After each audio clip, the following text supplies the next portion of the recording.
Really simple situation. When you talk about Greenland, for European leaders, it is a territory which is part of Denmark, which in turn is part of the European Union, and it is not for sale. The problem is that President Trump sees it in a very different way. He says that he has to get Greenland. He says he needs that for security, for the security of the US, the security of the world. He says there's such a big threat from China and Russia that really the answer to combat that is American ownership. The European Union says absolutely not. This is something that can't be entertained. And what we've seen now is that President Trump is threatening to apply taxes on 8 European countries who have given their support to Greenland. He's not happy with them at all, and so Europe is trying to work out how do they respond to that threat from the man in the White House.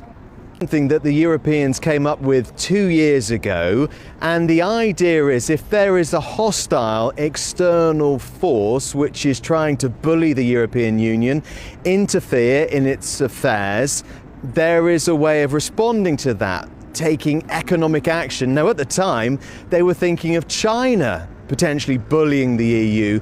They weren't thinking about the US. But what would happen if this device were to be used, this so-called trade bazooka? What they'd do is there would be countermeasures, there'd be retaliatory tariffs. So basically a tax would be put on American goods. Maybe American firms would be banned from sending their goods into the European single market. Maybe US firms would be barred from going for some sort of contracts that were available globally. So this is something that could be done. President Macron of France has said that he believes it's the way forward. Interestingly, the Germans have suggested they might think this is also the right approach, but then you've got Giorgia Meloni of Italy, and she is saying, look, we really don't want to be dragged into a trade war with our biggest trading partner, who of course is the United States. This was some 93 billion euros worth of tariffs, and this sort of short list, or long list really, of different American products that may be subject to tariffs was put together after Donald Trump made his first round of tariff threats against the European Union, and of course lots of other countries around the world. They had this negotiating period, and back in July of last year they came to this arrangement whereby there would be a 15% tariff applied to many European goods going into America, and a lot of people saw that as lopsided because there weren't to be any tariffs on the American products being sent here to Europe. So at the time they drew up this list of potential American products that may be taxed further in the future. They haven't gone ahead with putting this into practice, but now some people are saying, well, actually, if President Trump is talking about doing this, maybe this is something we should look at again as a way of retaliating and certainly making him think again.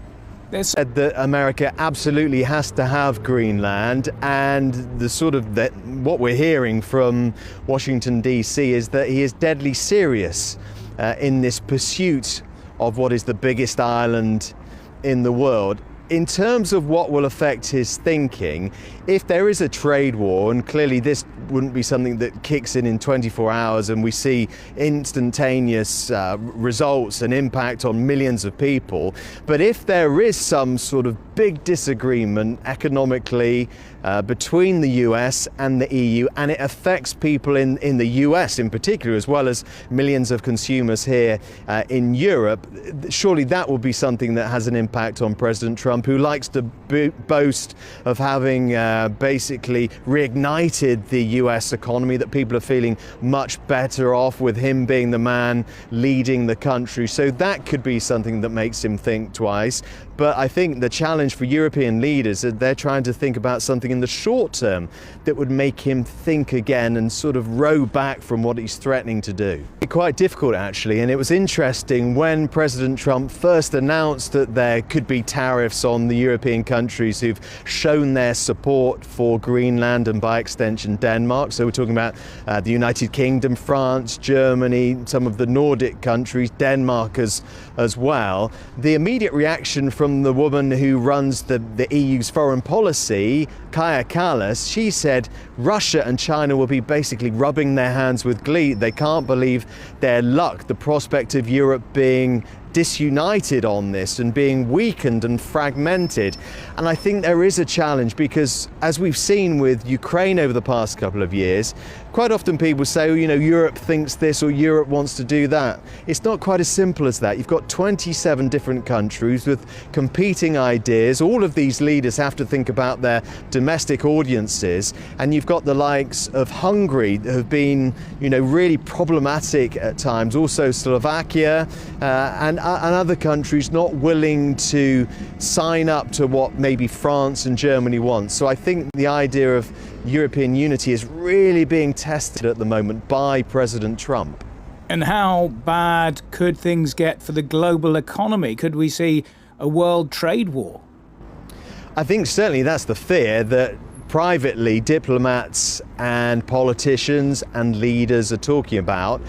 They don't want to make things any worse, and I get a sense that there may well be a wait-and-see approach to this. The threat of a global trade war, one that emanates from Europe, is something that people don't want to contemplate already in a world which has got so many problems with different geopolitical hotspots, with conflicts raging. And so I think what people will do is they'll wait and see if President Trump says more. Does he flesh out this argument that he's making for more tariffs?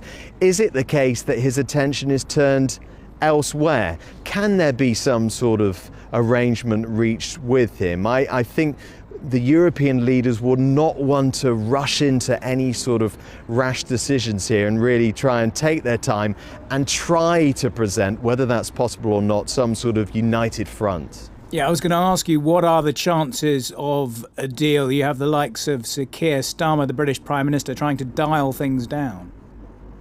Yeah, I think the problem, Ollie, is that the two sides, the US and the EU, are just poles apart when it comes to sort of fundamental questions here. The Europeans saying that Greenland is not for sale, so in a way there's no way we can have a discussion or a debate or an argument and sit down with all these high-level meetings and lots of people gathered round tables taking notes copiously, because, you know, if you're not going to sell it, that's not the case. President Trump says there has to be an outcome to this. This is the businessman in him who says there has to be a solution to this.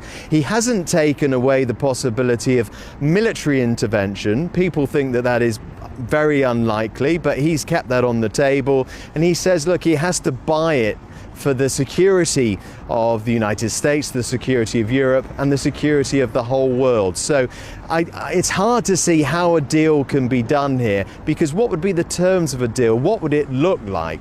But certainly European leaders are talking about compromise and trying to accommodate President Trump in some way.